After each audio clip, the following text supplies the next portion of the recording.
Have you ever wondered what games you should keep or you should lose? Find out here at Purge Reviews. Have you ever wondered what games you should sell or you should use?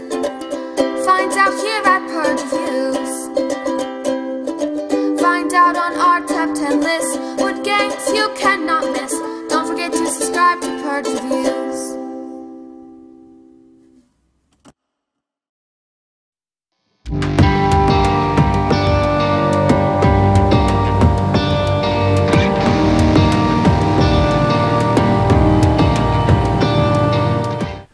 Sapiens is a game, I mean, the box is just beautiful, which yellow usually does. I mean, this is a game I saw the box, I'm like, man, I want to play this. And yeah, I do that. I judge a book by its cover sometimes. I'll be in a bookstore, I'll see Brad Pitt's in this new book, and I'll pick the book up. I'm guilty of that. Sapiens, though, is dominoes, and you're matching the domino trays, and it's okay. It's very abstract for me, which I don't like. I don't like picking up the tiles and matching them together. I could see this being a pretty good family game. I could see families getting into this. I could even see gamers getting into this. It's going to be a type of gamer that will like this. Unfortunately, it's not me. The artwork is great. I love the production of this game. I like everything about it except for the dominoes. It's just not me. I didn't grow up playing dominoes. I've never actually played a game of dominoes. This just falls into the category of I'd be okay doing something else. So for me, it's probably watching a movie or TV show. If I had to play this, it's not a terrible family game. If my kids were older, I may keep this game. I don't want to keep a game for 10 years or 8 years because my kids might play it. This could be a good family game. If this won Family Game of the Year, the Ticket to Ride level type game, I'd be like, got it, understand. Even though I'm not going to keep it, I'm going to purge it. I would totally get it. I just don't enjoy it. I probably have some people I could play it with, but there are so many other games I would rather play. But I could see somebody saying the opposite. I'd rather play this. I get it. At the end of the day, you're matching dominoes and you're trying to get these tokens that will help you do additional powers or bonuses, like playing an extra tile in a turn or scoring an extra point. It is interesting that you're pushing two things up, food and shelter. Or is higher, you don't score, you score the lower of the two. We've seen that before. Nizio used to do that a lot in his games. Plays under an hour. It's family-oriented. It's a good game. Some people may think it's great. Some people aren't going to like the abstract nature of it, the dominoes effect. I'm one of those. But it could just as well win some awards, and I would not be surprised. But a purge for me.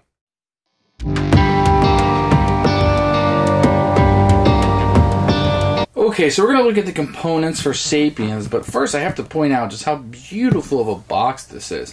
And when I saw this box, it really made me want to enter this world and see what was happening and what was going on. So we are going to open up this box and see what's inside. We're going to get a giant rule book for giant people.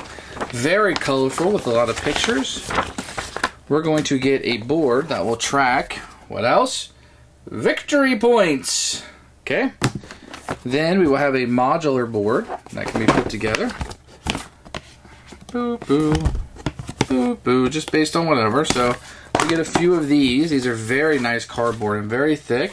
It gives us a lot of variety in the game. We're gonna get a first player token. Look how nice this guy is. Hello. And then we're gonna get a number of cardboard food. We're going to have a bunch of these little tiles. That this would be the main component of the game, where we placing these together like dominoes. So think of dominoes. And then you're going to get some tokens, a little hut, and some more tokens, and all this stuff in here. So these are all really nice. And then we're going to have the bear token. This is what his face looks like, and this is what he looks like. Hello, bear. Components are beautiful. Probably a lot of air in here. You can see everything kind of fits right here. I mean, this is really nice the way it all fits together. But, I don't know. Probably could have been, the width could have been half the size. But everything is super nice. I believe I had to sticker this myself, which is a pain in the butt, which I don't like. But the domino cards are really beautiful. You have icons on them. That's really important. But this tells you what it is, too. You can see the little small people in there, so very thematic and very neat. So those are the components for this. Everything is very high quality, which you usually get from Yellow.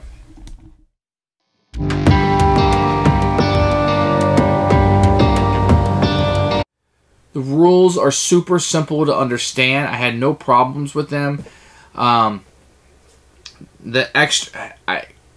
had a little bit of a problem understanding how to get those tiles off, the waterfall one, but it's another token that gets that off. That was just me reading the entire book first.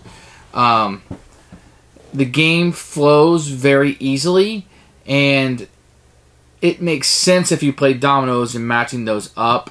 It's very intuitive how to place the tiles. It makes a complete sense. They have to match on all sides. That makes sense. So the rules are very clear. I had an easy time with them, understanding how to learn to play and scoring it. No issues whatsoever with the rule books. A great job.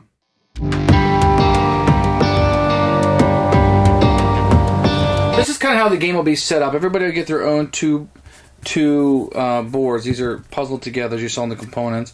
And you'll randomly put these tiles around. These are 5 in the common pool, and these are 4 that are face up, but kind of are in my hand, I guess you could say.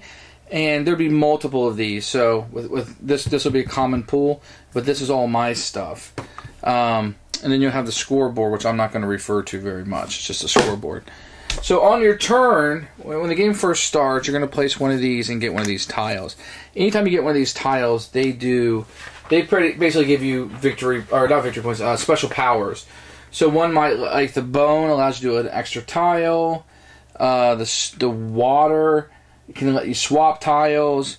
The fist will fight for you. You can put that on somebody else's tiles, and it costs them an extra point to lay them. This gives you 3 extra victory points. So all these little things will do something different. But on your turn, you're going to take one of your 4 tiles, and you're going to place it on the board. So I'll take one of my... Let me have a 4th one here.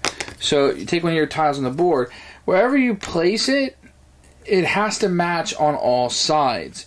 So I couldn't place this here because the sides don't match. So it's going to have this little domino effect. And then after your turn, you would take one out of here. Now, if it was the next turn, I couldn't place it here. Even though this matches, this does not.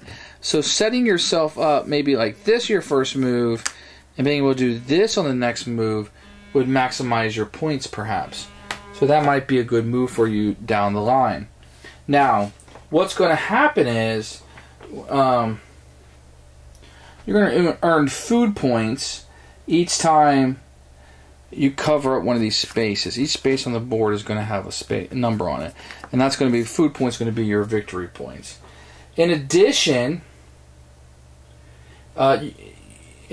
each scene that's just connected allows you to get a benefit of a bonus. Okay, you're not required to apply the bonus, but you may. If you connect both scenes that you just put into play, you may gain both bonuses. So you would get bonuses by connecting these, which allow you to have powers.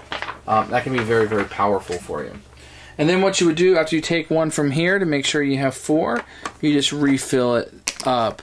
There should always be 5 up there for the next player to choose from. If you can fill in these spots here, so if you're able to do this, let's say, and make it all match, then you would take this tile. There's only a number of them around the board.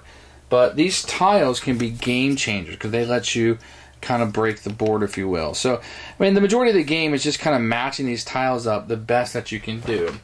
If you ever get into a position where you can't place anything, that's called abandoning your tribe, you must abandon this tribe and start a new one. You would choose a new cave with a new tribe. And I can only do that if you have nothing to play. And the game is going to end when the common pool and the stacks are empty.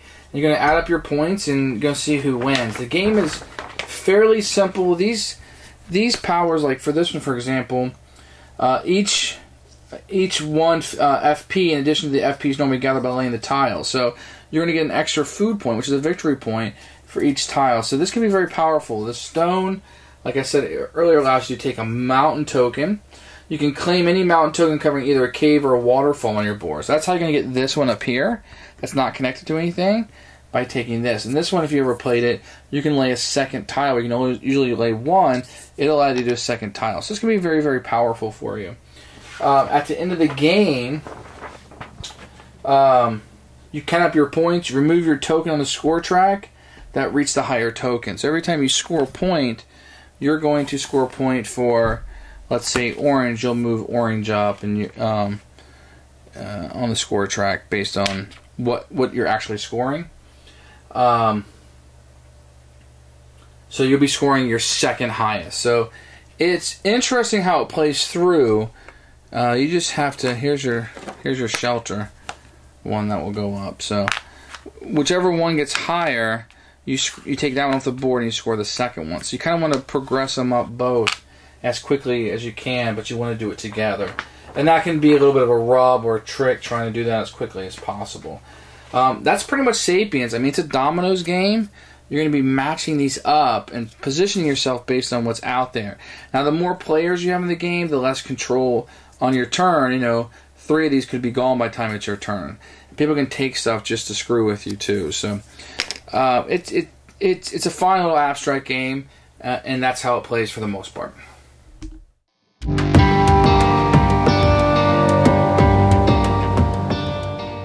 Who should buy this game? Fans of abstract may like this. It's an abstract game with some artwork on it. Fair enough. I think fans of family games who have maybe some older children, 10 plus, that want to play games, this could be a good family night game. You could probably play this with non-gamers if you took out the special tokens. You just laid the titles down. I think people would like that. I think that I could see gamers playing this at a con. I could see a couple, 2, 3, 4 people sitting down and playing this. I think I saw some people playing this at Con of the North. Not for me, but this is going to cast a wide net. A lot of people are going to like this game. It seems fairly balanced for my limited plays.